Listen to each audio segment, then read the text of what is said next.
Welcome to Orange County Power Players, where we spotlight the personal, professional, and financial success stories of OC's top leaders.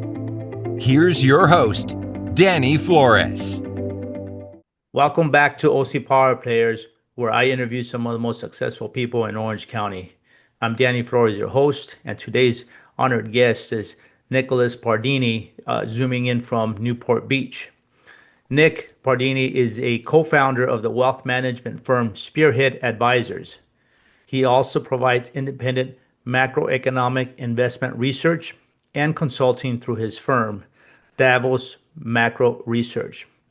Prior to Spearhead, Nicholas was a primary macro research analyst for a multi-billion dollar equity, derivatives, and volatility focused hedge fund, and has spent over 12 years working on the buy side as a research analyst or portfolio manager.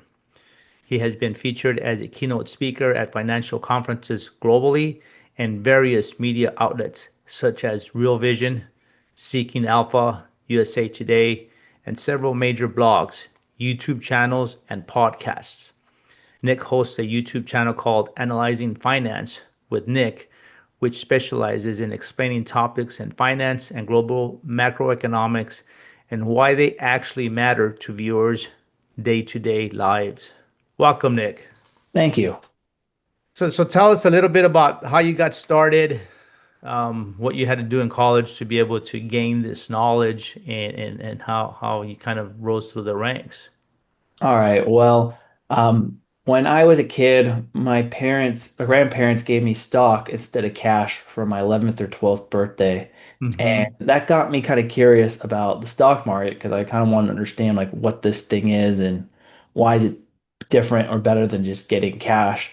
And that, along with my interest in a lot of strategy board games like chess and Stratego and diplomacy, I use that kind of strategy board game mindset and put it into the financial markets. It's like the closest thing I could do professionally that kind of uses that corner of my brain, which also got me interested in this. And while I was Mm-hmm. in college, I did an internship for a local family office in the Santa Barbara area that kind of taught me the more advanced forms of investing beyond just like buying and holding US equities, like my grandparents taught me. Mm-hmm. And it was tough because I graduated from college shortly after the financial crisis, so I had to kind of work my way independently to get into the industry before I became an analyst at a hedge fund. I got my big break. And then I've just been doing research really since then until I eventually was starting to get solicitations of local high net worth individuals or those who are rapidly on their way to getting there and are saving a lot. And they've, during the 2022 bear market, I got a lot of questions saying, like, Nick, what should I do with my money? And I got so much demand on this side, I kind of pivoted away from doing research to focus more on my current wealth management firm, just to meet the demand of my local community. Well, so that's really interesting, how that happened. When you got hired on the hedge fund, did they have like a formal training program? How did they train you to be able to see and understand the markets? I mean, a lot of it was self-taught. I mean, I did study finance in college.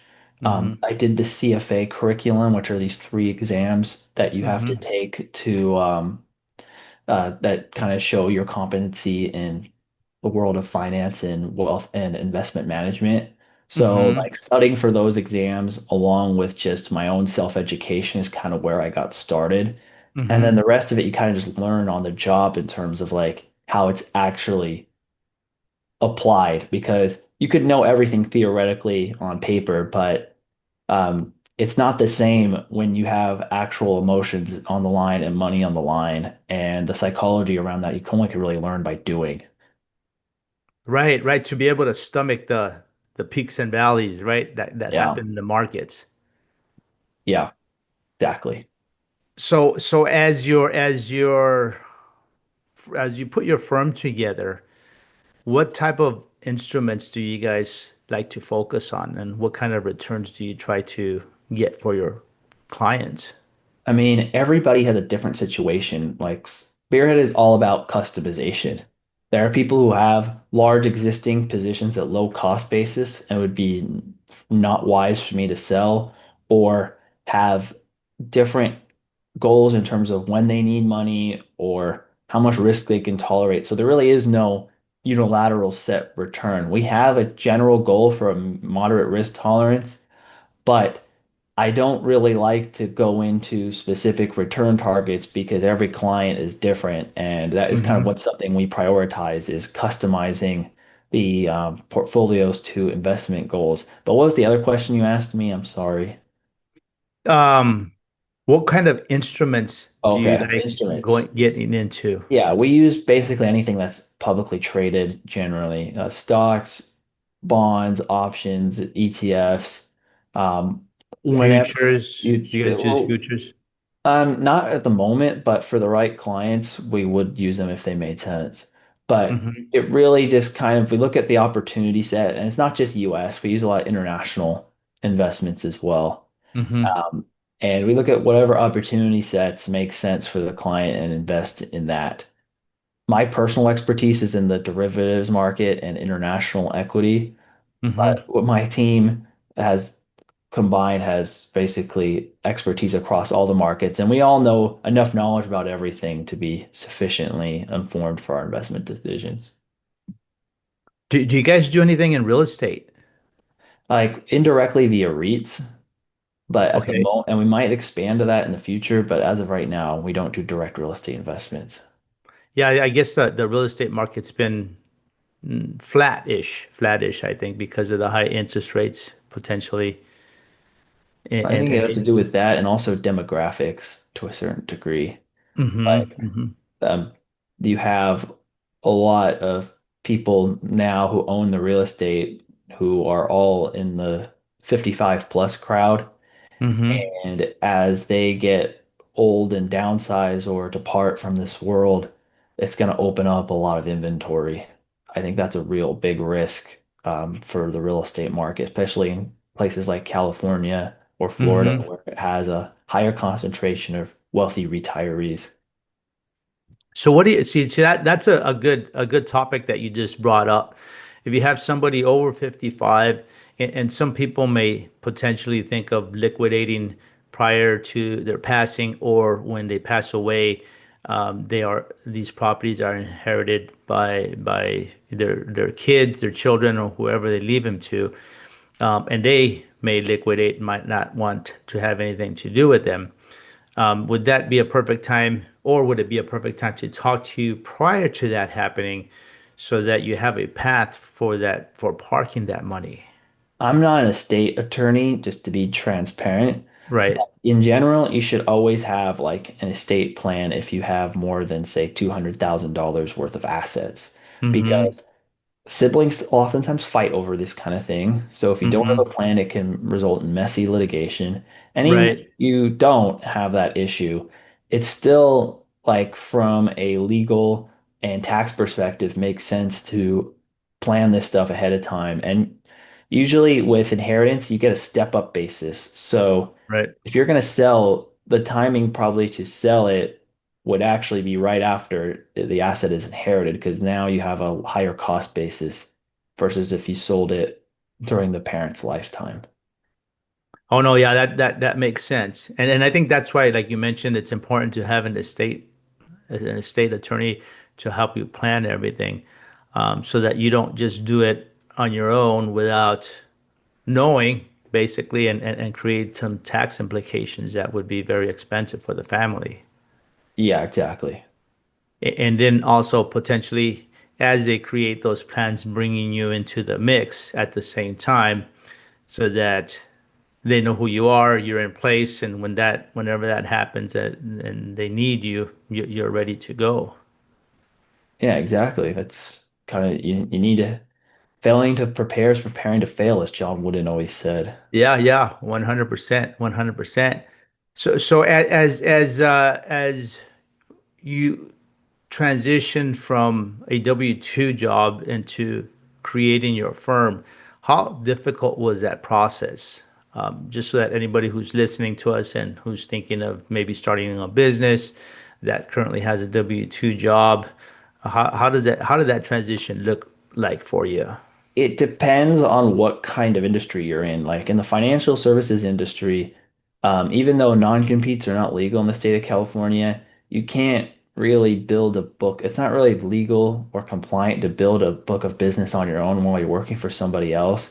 Some other Mm-hmm. industries you can do that. You can moonlight and have like build your client base while you're working for somebody else, but it's Mm-hmm. in the financial services industry, particularly in the investment management side of things, that's just not really acceptable. And Mm-hmm. so as a result, you're going to have to start from scratch. Um, and I always recommend before you start a business to save at least 2 to 3 years of living expenses. And I Mm-hmm. saved about 3 years of living expenses. So even if I didn't make any money the first 2 years of my entrepreneurial career, that Mm-hmm. I would be okay. And that's the lesson I've always learned in entrepreneurship. And I'm maybe was predisposed to learn this because I'm a fourth generation entrepreneur myself and my family, is Mm-hmm. that it always takes longer and costs more than you expect. So you need to be prepared for that outcome. That is so true. Yes.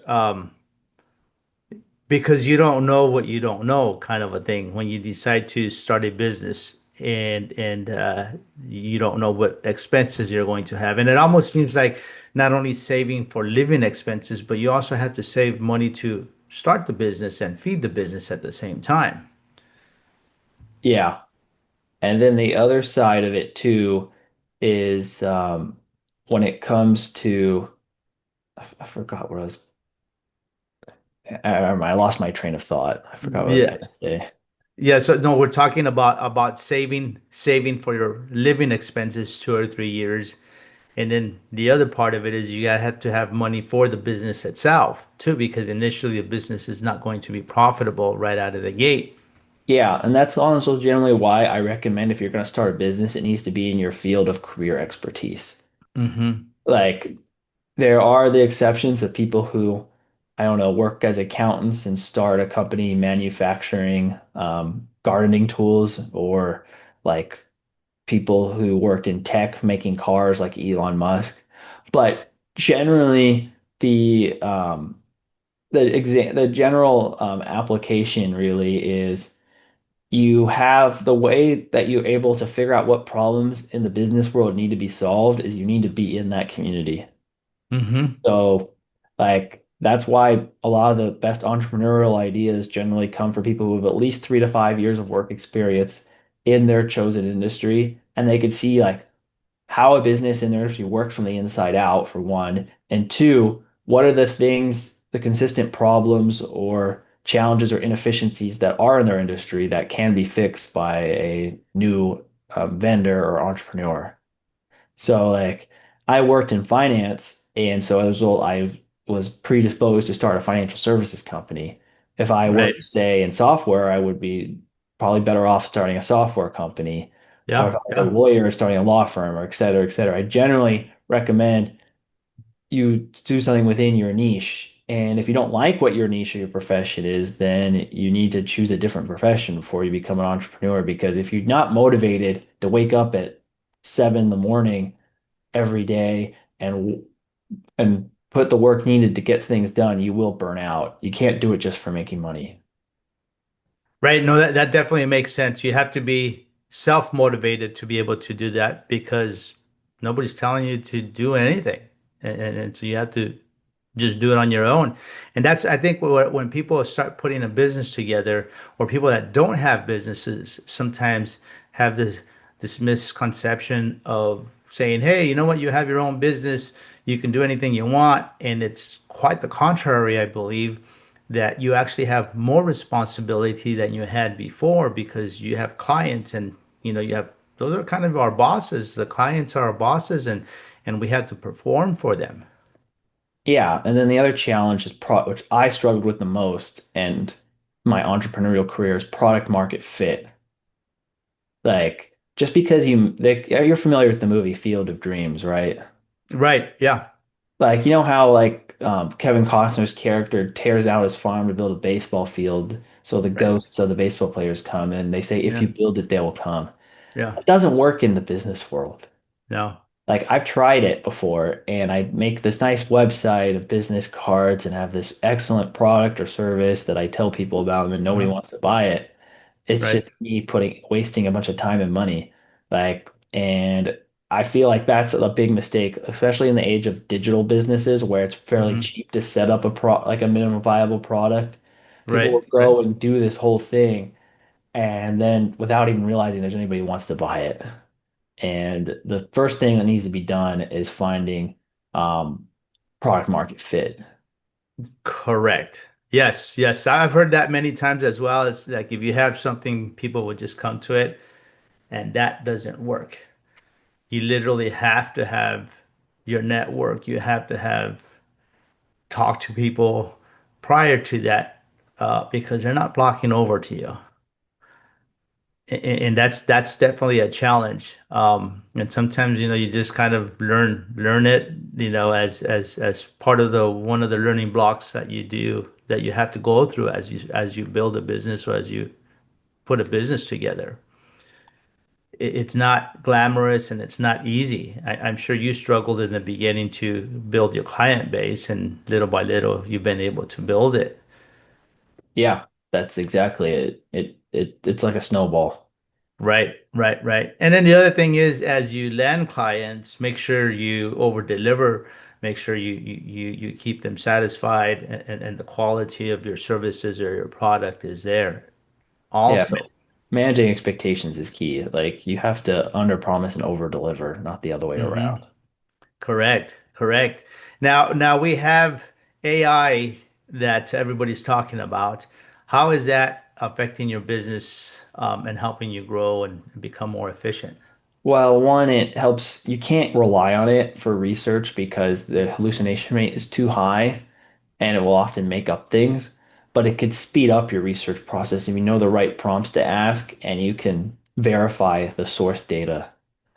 Hmm. So that's one way it's useful. Another way for my YouTube channel, Analyzing Finance with Nick, I use it to make a lot of the things such as like descriptions or the thumbnails for the videos or it helps speed up editing. Like it will cut out a lot of bad takes and things like that. So it speeds up Hmm. a lot of the production. A lot of the grunt work that I didn't really want to do, that I kind of had to do, can be done in a fraction of the time with AI. So I could focus my energy on the YouTube channel for more of the creative side that I Hmm. actually add value.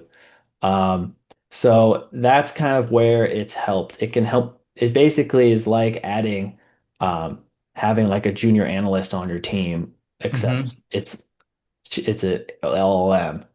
And then that along with speeding up a lot of work that historically was kind of more human brain intensive, but rote and repetitive, the AI can do Hmm. that very well. So it has, if it wasn't for the AI, I wouldn't be able to do the content creation schedule pace that I'm maintaining right now. I basically doubled the pace of the content I create on my YouTube channel thanks to AI. So how often do you create, and what's the target market seems like for just regular people from day-to-day lives? How does that benefit them from somebody watching your YouTube channel? Well, my YouTube channel kind of targets people who are curious about the world and how the economy works and but may not be in professional finance, but are well educated enough that they can understand like the fundamental basics of finance and economics without getting lost. Like Hmm. I know it's the people who are attracted based on who I meet on my tour, because I tour around the world to meet a lot of my subscribers at Hmm. meetups, is that they are usually 25 to 40 ambitious people in finance, tech, or small business owners who are looking to actually make things happen with their life and in the world. And I try to help explain how things work so they can make informed decisions and be empowered to pursue their business and financial goals. What's the name of your YouTube channel so that anybody who's listening to us can actually check it out and maybe It's called subscribe? Analyzing Finance with Nick. Okay, so that's great. Yeah, so that's great to be able to have a resource there, to get a different perspective Yeah. on the macroeconomics of business, right? Yep. It's And very more top-down thematic. I don't go into specific investments just due to the nature of my profession, but mhm, I I do explain just kind of more how things work on a top-down level, whether it's macroeconomics, whether it's financials, mhm. or social class dynamics. Oh, no, that's perfect. Yeah. See, okay, that's great. Great to know. Now, as we wrap up the interview, what does the next 6 to 12 months look like for you? Yeah, it's continuing to increase the assets under management at Spearhead and to continue to try to navigate these markets in the best way that I can for my clients. And then, as well as I'm continuing to grow the YouTube channel, and I am going to probably do a more expansive meetup tour that I did last year, starting in early 2026. I'm probably going to take a break from that for the holidays, but that's also on my agenda. So that's kind of the goal. It's just I feel like at this stage of the business, I kind of know what I need to do and what the value I offer to my clients is. And it's about just now scaling that up and providing those services to more um, people who fit with what our vision is here at Spearhead, and yeah, just continue to grow both my professional outlet and Spearhead and my creative outlet in analyzing finance with Nick. Wow. Well, Nick, thanks so much for coming on.